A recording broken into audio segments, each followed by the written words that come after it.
Welcome to The Explainer. Let's be real. You hear the words doing research, and you probably think of dusty libraries and boring assignments, right? Well, today, we're going to flip that whole idea on its head. We're going to show you how research is actually a superpower, one that helps you ask smarter questions, find answers you can trust, and do it all the right way.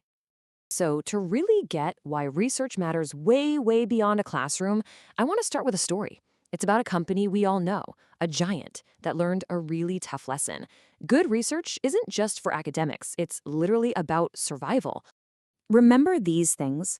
I mean, from about 2001 to 2010, Nokia was everywhere. They were on top of the world, in everybody's pocket. You couldn't imagine a world without them. They were completely unstoppable. And then, poof, they were gone. What happened? Well, they failed to research the future that was unfolding right in front of them. Their incredible fall from the top is the ultimate cautionary tale about why research is never optional. It's absolutely vital for survival and growth, no matter what you do. This really gets to the core of what research is. It's not just randomly Googling stuff.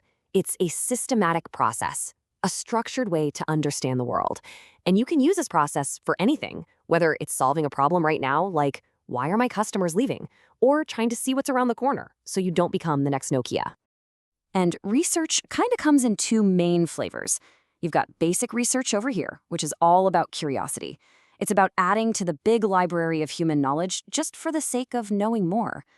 And then you have applied research, which is totally different. It's laser-focused on solving a specific practical problem.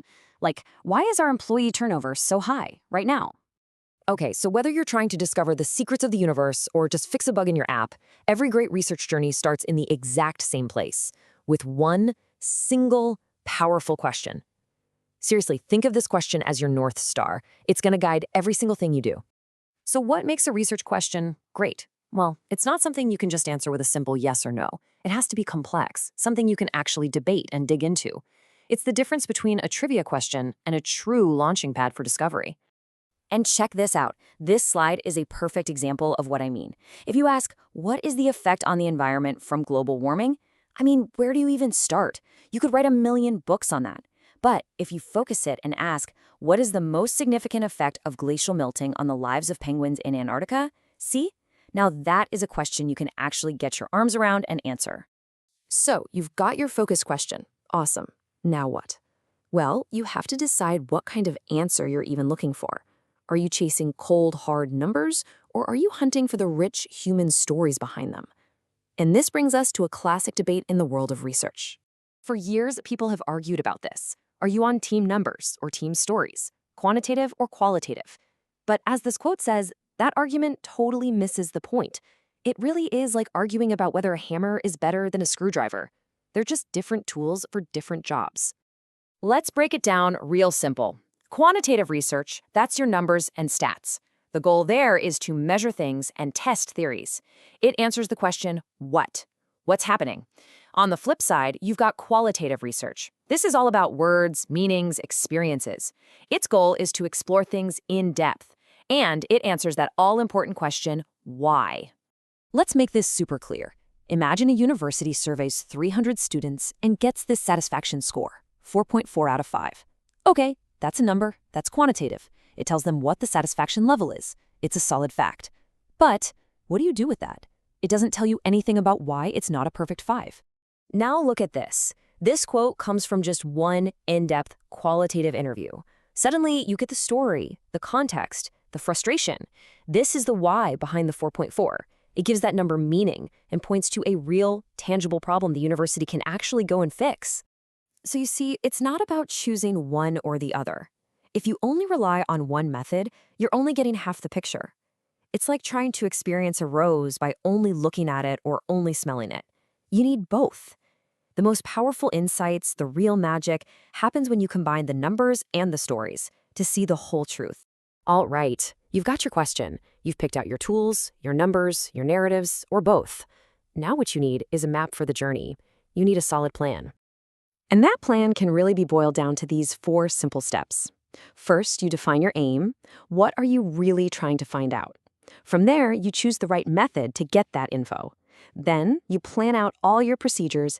And finally, You actually go collect the data. Following this order just makes sense. It makes sure your results are solid and you don't waste a bunch of time.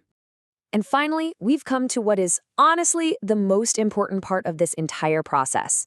Every single researcher has to follow a code of conduct, because how you get your answers is just as important, if not more important, than the answers themselves. This visual just says it all, doesn't it? Integrity isn't just one piece of the puzzle. It's the entire foundation. It's not just one action. It's a whole mindset, built on being honest, being accountable for your work, and being transparent about how you did it. And you can think of these 4 principles as your ethical shield. They have to guide every decision you make. First, autonomy. You have to respect people's right to choose. Second, beneficence. Try to do good with your research. Third, non-maleficence. Above all else, do no harm. And finally, justice. Just be fair. It's how you protect the people in your study and earn the public's trust. Because when you violate those principles, you get into what's called research misconduct. And this is the ultimate sin in the research world. We're talking about making stuff up, twisting your results to fit your story, or the big one, plagiarism, just stealing someone else's work. These things poison the well for everybody. So how do you avoid falling for bad information yourself? Well, there's this really handy little tool called the CRAP test. Seriously, it's a quick checklist you can use for any source. Is it current? Is it relevant? Does the author have authority? Is it accurate? And what's its purpose? It's your personal lie detector for making sure you're building your work on solid ground. So as we wrap this up, let's just take a quick look at the future. We're moving into an age where AI can crunch mountains of data in seconds, work that used to take humans years. So our role as researchers, it's changing, fundamentally. The boring part is being automated. And this right here is what it all boils down to. An AI can find answers to questions we give it, but it can't feel curiosity. It can't have that spark of an idea.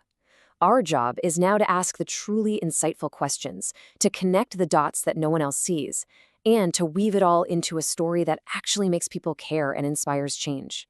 And that very human skill is something no machine will ever be able to replicate.